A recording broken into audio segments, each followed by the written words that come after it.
Hello बच्चों, CBSE 2024 में ये एक बड़ा इंटरेस्टिंग क्वेश्चन आया कि एक इलेक्ट्रॉन है जो इस वेलोसिटी से मैग्नेटिक फील्ड में एंटर करता है।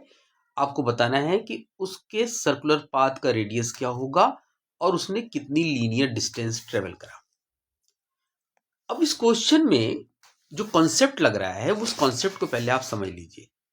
मैग्नेटिक फोर्स का फॉर्मूला होता है F is equal to q v B sine theta.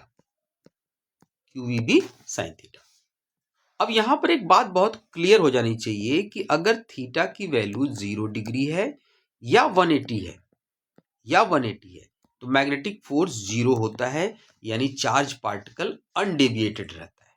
लेकिन अगर थीटा की वैल्यू 90 डिग्री होगी तो फोर्स जो लगेगा वो मैक्सिमम लगेगा और उसका पाथ सर्कुलर होगा। ठीक है, लेकिन अगर इन एंगल्स के अलावा यानी कि 0 डिग्री, 180 और 90 के अलावा अगर किसी और एंगल पर चार्ज पार्टिकल एंटर करता है तो उसका पाथ जो होगा वो हेलिकल होगा। तो यानी एक स्प्रिंग की तरह उसका पाथ होगा। इस दो सक्सेसिव रोटेशन के बीच में हम जो डिस्टेंस बोलते हैं इसको बोलते हैं लीनियर डिस्टेंस, जिसका नाम होता है पिच। अब यहां पर एक बात बहुत क्लियर कर लीजिए आप लोग कि पिच के लिए जो वेलोसिटी रिस्पॉन्सिबल होती है पिच के लिए वो वेलोसिटी होती है जो मैग्नेटिक फील्ड की डायरेक्शन में होती है। मैं रिपीट कर रहा हूं, पिच के लिए जो वेलोसिटी रिस्पॉन्सिबल होती है वो मैग्नेटिक फील्ड की डायरेक्शन वाली होती है। लेकिन सर्कुलर पाथ के लिए जो वेलोसिटी रिस्पॉन्सिबल होती है वो मैग्नेटिक फील्ड के परपेंडिकुलर होती है।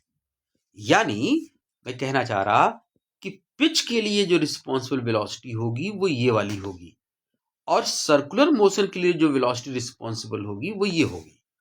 यानी जब आप पिच निकालोगे तो इस वेलोसिटी का यूज करोगे पिच के लिए और इस वेलोसिटी का यूज करोगे आप सर्कुलर मोशन के लिए, क्योंकि आई और जे परपेंडिकुलर है। ठीक है, अब इसी कॉन्सेप्ट को बेस मान के हम क्वेश्चन को सॉल्व करेंगे। तो चलिए देखते हैं। तो रेडियस का फॉर्मूला क्या होता है? M B upon Q B. Mass दे रखा है क्योंकि इलेक्ट्रॉन है 9.1 इंटू 10⁻⁻31।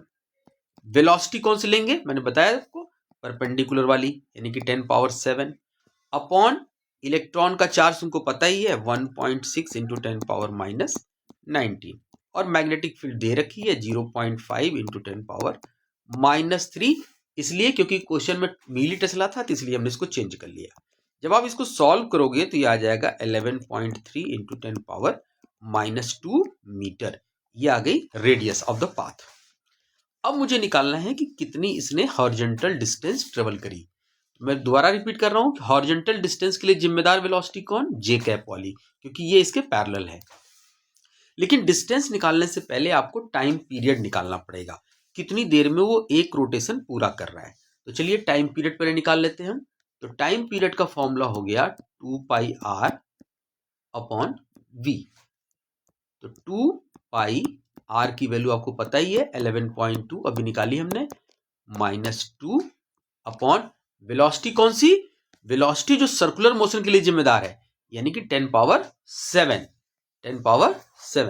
तो यानी कि 10⁻7 रख दिया आपने। अब ये कितना आ गया, इसको सॉल्व कर लेंगे। ये आ जाएगा 0.7 इंटू 10⁻⁻7 सेकेंड। ये सॉल्व करने के बाद आपका आ गया 0.7। अब आपको निकालना है पिच। तो पिच का मतलब होता है डिस्टेंस और डिस्टेंस का मतलब होता है स्पीड इनटू टाइम। स्पीड कौन सी? हॉरिजॉन्टल, यानी कि जो मैग्नेटिक फील्ड की डायरेक्शन में है, इनटू टाइम। दोबारा देख लीजिए, बैक जाता हूं मैं। कौन सी वेलोसिटी रिस्पॉन्सिबल है पिच के लिए? ये वाली 0.5 इंटू 10⁻⁻7। अब आप इस वेलोसिटी की वैल्यू को वहां रख दीजिए। तो 0.5 इंटू 10⁻7 इंटू टाइम 0.7 इंटू 10⁻⁻7। इसको सॉल्व कर लीजिए, ये आ गया आपका 0.35 मीटर, या यूं कह सकते हो 35 सेंटीमीटर। Thank you.